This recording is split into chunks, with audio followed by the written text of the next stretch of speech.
Hey, everybody. Welcome to the latest episode of the Rich and Turbo Heavy Half Hour. My name is Rich, and you can find me on all the socials at rich.paiva, as a reviewer for Musipedia of Metal, on X at Fuzz Doom Rip, as a Doom Charts contributor, and the show is a sponsor of the Tampa Doom and Gloom Fest 3 that we're very excited about, featuring bands such as our friends from Florist. So more on that in the future episodes. But I have my partner in crime here, Turbo, from the Void of Darkness. How are you, Turbo? I'm good. I promised somebody I'd say hi, so hi. Thank you, Turbo. Good to see you. And also good to see Vanguard and Jacob from Gjenferd, which I think I pronounced very well just now. The guys will tell me if I did or not, but we're very, very excited to have them on our show. We have been big fans of the band since the first record, self-titled record that came out in 2024, was in my top 20 of the year in that year. And now the band is back with a record that came out, I believe, last Friday called Black Smoke Rising. How are you guys doing today?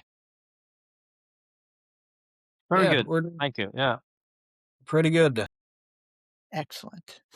Um, we're very excited to talk to you guys about the new record. And I think if you've, for people who listen to the show, they know that Turbo and I just love when we get organ brought into the mix of things, and just the things that I hear that make you guys stand out are obviously the organ, the vibe, and also the harmonies that you guys bring vocally. So huge fans of the band. So I wanted to just ask you guys a little bit about how the band came to be and to talk a little bit about the new record, Black Smoke Rising.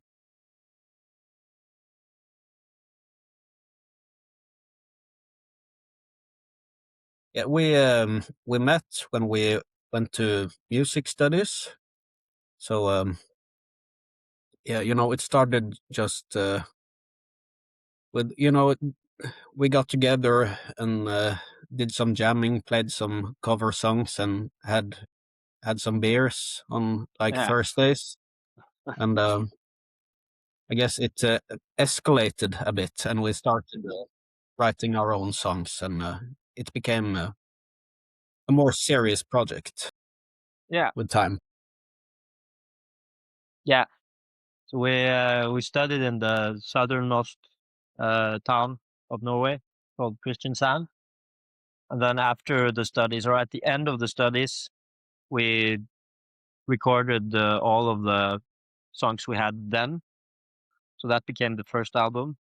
And then the second album, all the songs are from after we moved to Bergen on the west coast.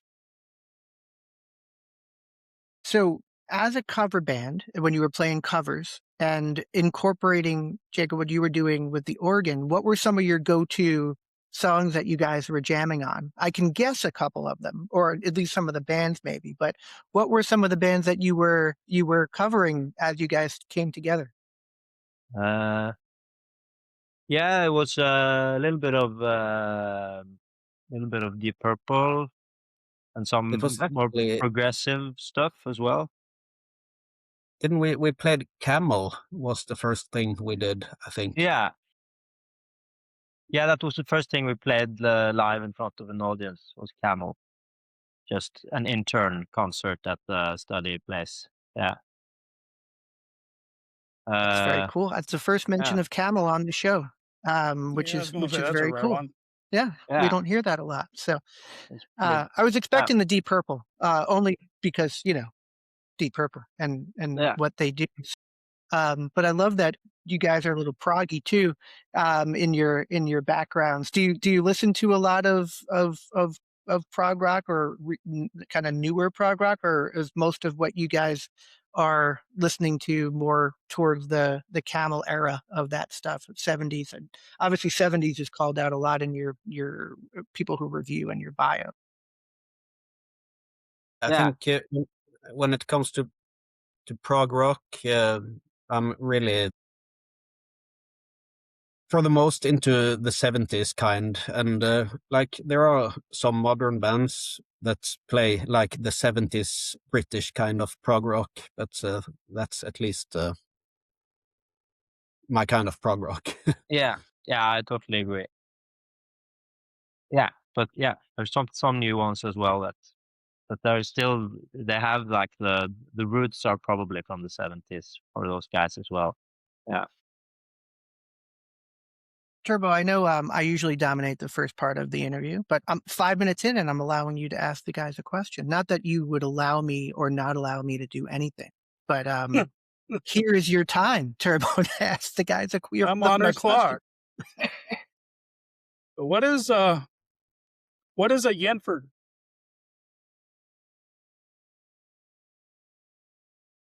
What is a The name Gjenferd? of the band. Yeah, what is Yeah, it? what's the name yeah. of the band? Well, it's like it's really a ghost. Yeah, Ah, but it's cool. a Norwegian word. It's directly translated. It means uh,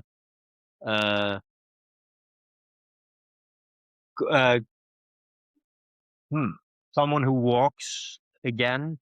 So like when you hear creaking in an old house and stuff, then it's It's not a like Gjenferd. it's not like the word you use if you put a white sheet over your head and go to a Halloween Yeah. party.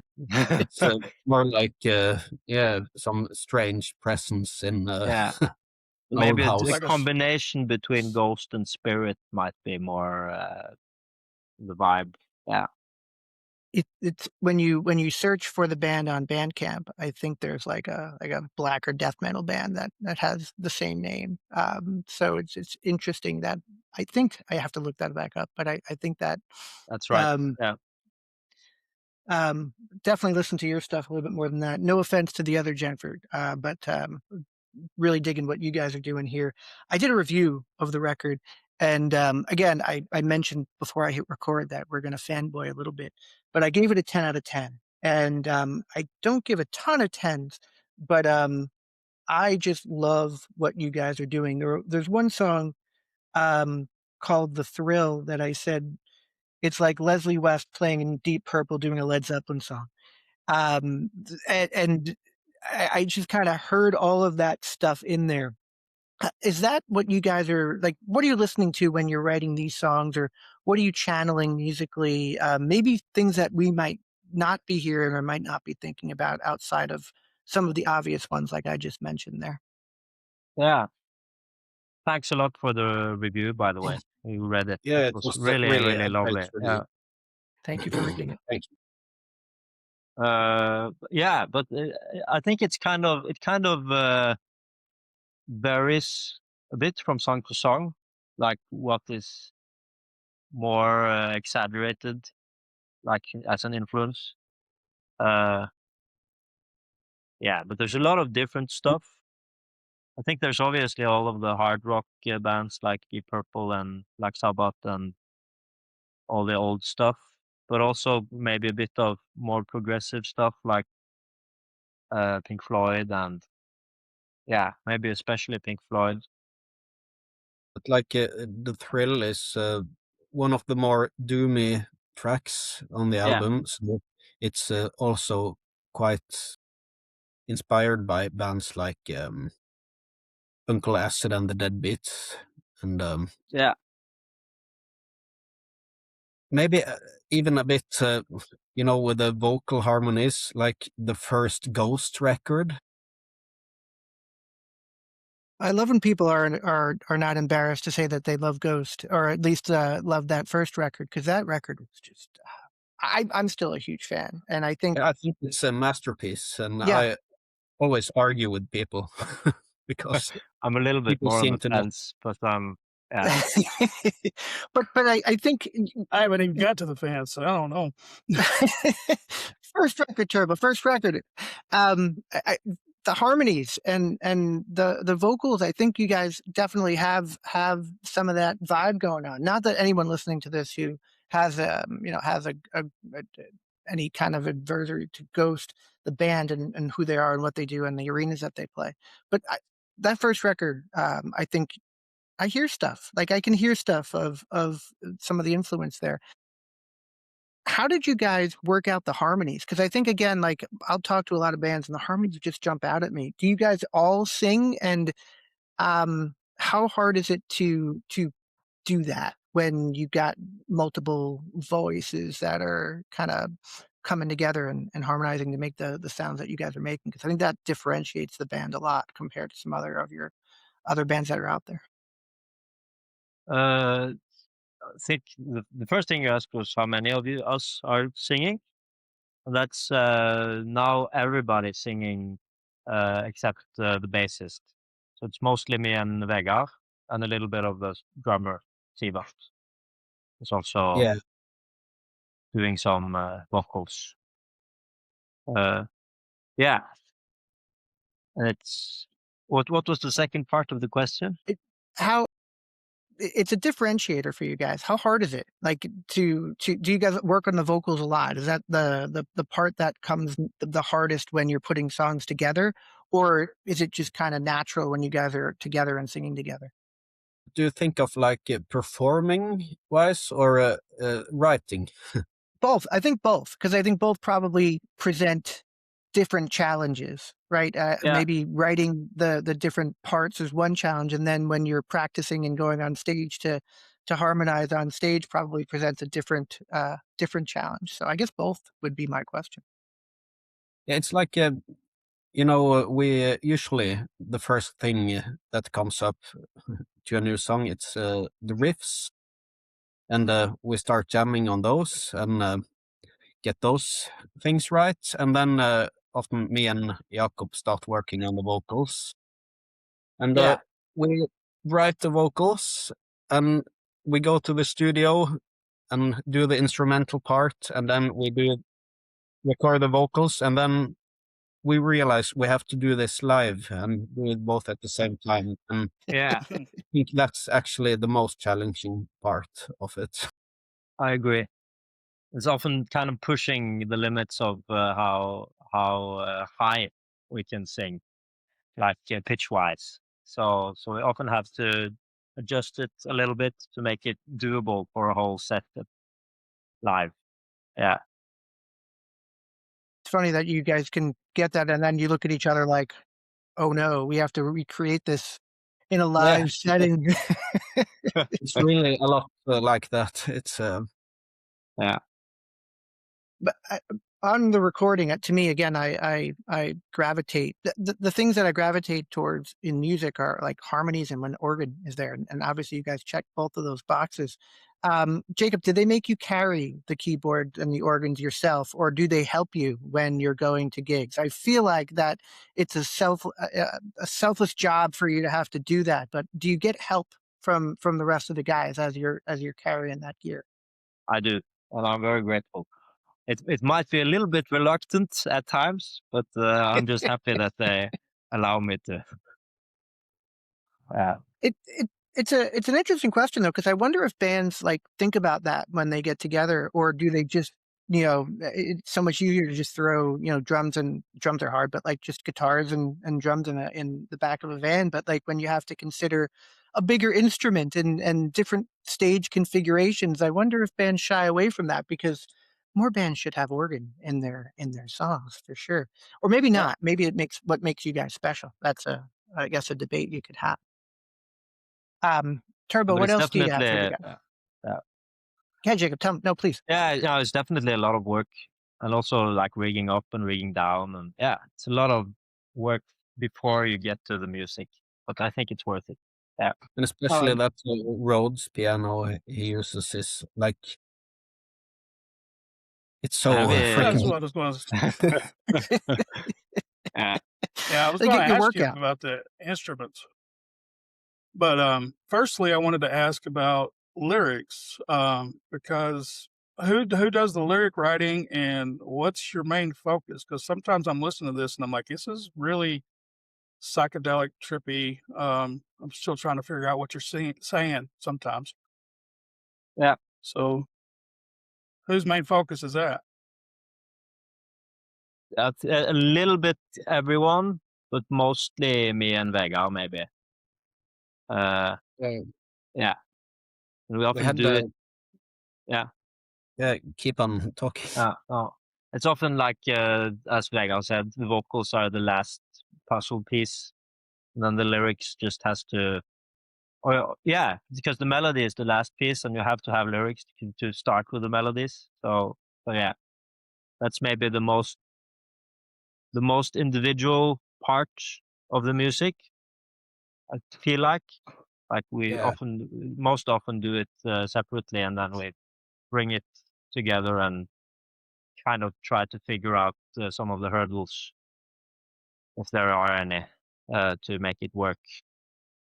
Yeah, but like we had more of a clear theme for this album than we did the last yeah, time. So I think it's not like yeah, how many songs is it? Like it's not like 8 random songs they have they fit together. Yeah, that was yeah, another thing I was going to say. Is this kind of like a concept album? Yeah, a bit. yeah, a little bit. Yeah, yeah, it's like main red. What's it called? The Norwegian would call it the red thread. Like the thing that's going through the whole thing is maybe uh, people in power misusing it, and how it affects the population or the following or whatever it is. A very timely topic, I would Yeah, well, say. you Yeah, have a full understanding of that. Very timely topic for sure. Um, the the description in the Bandcamp calls out that it's a darker record. Was that a specific approach that you had to make something a little bit darker, whether it's around the subject matter or the times that we live in? But darker seems to be a theme that I read about in some of the materials around the record. Was that conscious, or did that just come out in your writing as you were putting the songs together? I think maybe you can disagree with me on this, Vegard, but I think it maybe became more conscious after a while. Like made, I think 2 of the songs we pretty much had finished before releasing the first record. And then we realized these are kind of in the same landscape, and then the rest kind of builded off on that. I don't Yeah. know if you agree. Yeah, absolutely. And we got like into writing about some cults and things, and Yeah. That'll put you it down was a darker a really path. interesting path. So Yeah, I think it's obvious in a positive way that the vibe is a little bit different than the first record, and it feels, I think, a little bit more cohesive as a record as well compared to the first one. And I loved Turbo and I. We had the first record on repeat constantly when it came out, but I think you've actually taken a step up with this one in your writing and your playing.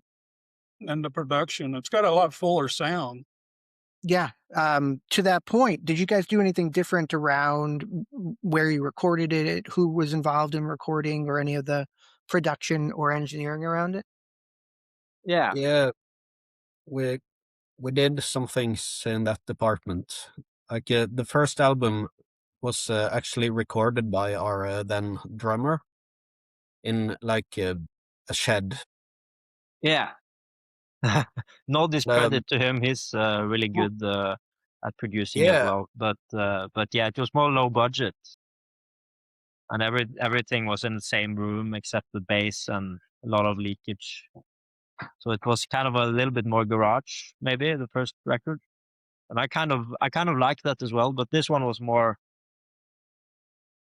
We did all in this, yeah, all in the same. Yeah, you can take it. Take it. both albums were recorded live, but on this album we were recording in like a really nice studio in Bergen with a really great producer. Yeah, and So amplifiers in different rooms, and yeah, yeah, It's cool that you record the whole thing live, though. That's an approach that you guys do. There's not a lot of obviously, I'm sure that you have to do some work around the vocals and layers and stuff like that. But musically, yeah, you record everything live. yeah. yeah, Like with the some foundation volume. is, yeah, yeah, But the foundation is live, and then some of the solos are done afterwards, and usually a couple of guitar layers extra and some additional keyboards, and yeah. Very cool. You Considering can tell. your love for the 70s sound and everything, do y'all have equipment that is older that you use? Like I know a lot of the bands that we talk to that love that, they'll find older equipment from like the 70s and stuff to use when they're recording. Yeah, you know, I don't have like a vintage guitar from the 70s and amp, but I use a Gibson SG and a vintage kind of Marshall, so you kind of get the sound from the 70s, but I'm not really interested in paying like Vintage prices. $10,000 for a vintage guitar. I think a new SG can work just fine. Yeah. Right. The really Well, you vintage get thing no. The only No, Jacob, really please. vintage thing I use is the Fender Rhodes. So I yeah. think, yeah. But you have the Fender Rhodes. Do you have a Hammond also? The thing we did in the Or is studio that this time you was get the same sound out of both? no, I mean, I do like the Fender Rhodes for a Fender amplifier. So that's all, or the amplifier is a reissue, but the Rhodes is from the 70s. And then I usually live I do organ just with a Nord stage and or a Nord Electro, and then I do and then I put that also through the amplifier. But when we recorded this album, I put the sound from the Nord stage through a vintage Leslie, so it's kind of semi real, yeah, but not yeah. I think they would have killed me if I do got you the got? real I think. Hammond Well, organ, I the don't rest know. of the guys. But I don't know if it's on the first of Crimson Rain or Bound to Fall, but you got both sounds going. You got the piano Rhodes sound going and organ at the same time, don't you? Layered over each other. Yeah, yeah, yeah. So I think when we recorded it, I think I just did the organ on the live take, and live we have to adjust it a little bit. So then I try and compensate. I do the piano on Rhodes instead with a bit of crunch. Yeah. Very cool. Turbo, good Yeah, that worked out really call good. there. Good call out on hearing both of those things. Impressive. Now that the record's out, and I think that you've probably gotten a lot of really great feedback on. I mean, all I see online are people who just love this record and can't stop talking about it. What's the plans around playing live? Are you guys touring? Are you playing locally? What's the plan around getting out there with it? We're going on a small tour in Norway, starting this Thursday in Oslo, and Yeah. like the coming weekends in March, we will be out on the road playing in Norway. Yeah. About 7 concerts or something. Any we did one last week as well. Yeah. So Do you get a very receptive scene in Norway? You get a lot of people come out to your shows, or is it just kind of a whatever happens happens type of deal? It's it depends on from town to town. Like in Oslo and Bergen, we have a pretty solid fan base, but when we get to the smaller towns, it's a little bit they're more hit or miss maybe. Yeah. yeah. who are these guys with the organ pulling up at our local bar? What's Yeah. going on here? Like this 70s rock music is not like a huge thing here, Yeah. I think it's especially not around the young people. So a lot of our fans are there's a lot of people like in the 50s and 60s that Yeah, enjoy song music. And yeah, that's true. But also, like, I think we don't get many sub 20. That's maybe the way we don't get any. But above 20, No, I think it's a pretty good mix. Or Yeah. above 5, maybe. I don't know. Yeah. We've had a fellow countryman band on the show a couple times, Cal L, who we love here, and obviously, yeah, there's some really cool bands from Norway. And only recently, in doing the research for this interview, did I realize that Vegard was in another band that a lot of people love as well, Cryptograph, which is very cool. I did not realize it because there's not a ton of info about your band, about Gjenferd out there. So digging deep into our research. And so again, Vegard, just have to say, huge fan of that band as well. How Thank are you you. juggling those two? I think that obviously with the second record here, this is not just a side project for you, right? But how do you juggle having two very cool bands going on at the same time? Yeah, that's something I.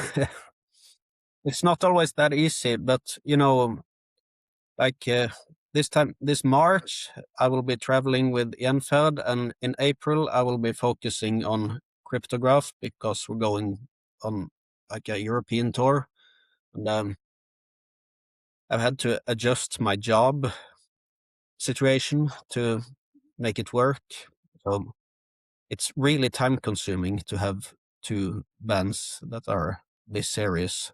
So it's a challenge. But I mean, me just doing this podcast 3 times a week is a challenge for me. So I can't imagine having two bands, let alone one band that, people want to go listen to and go see. And so props to you for being able to make that happen and creating music that people in the scene are really digging. So yeah, that's very cool. And also you're going to be very busy this year. It certainly sounds like. Um, are there the only other band I can think of, and Turbo, tell me if I'm missing, the band that have you guys ever heard Mount Atlas before? heard about it. Mount Atlas. Check out the album Poseidon by Mount Atlas. They're, to me, the closest to the vibe I get from, and it's mostly because of the organ that they have. I just love, again, it's like candy to me when the organ comes on. So check out the Mount Atlas record. You guys might tell me I'm crazy, but it's similar vibes in the organ and kind of the feel and the 70s-ness to everything.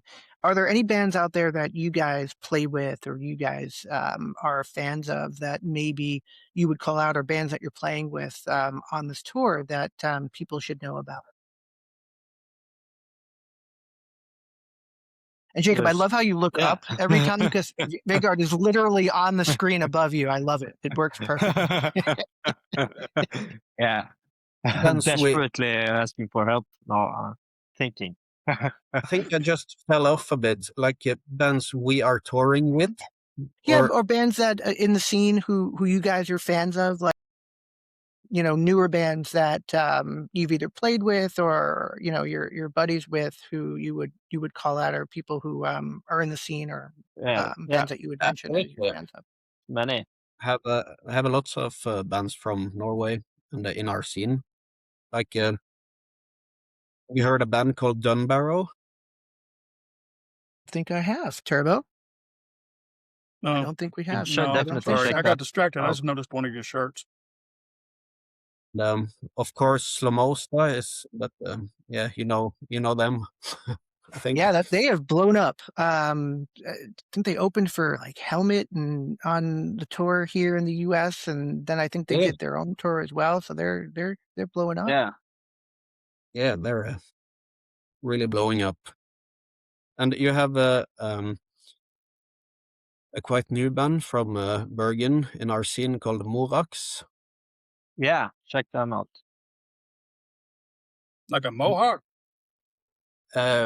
Morax, okay. Morax. Yeah. It's like From Vestland. All right. it's like Power a metal. heavy metal kind of, Yeah. not power metal. No, I don't It's know. like I'm I not. was going to say the amulet. I'm looking at the record cover here for the amulet, and it looks very metal, which will be probably right up our alley, like a new wave of British heavy metal type deal. yeah, kind Uh, of, but like more evil. Like we like that. the Excellent. vintage sound and Very cool.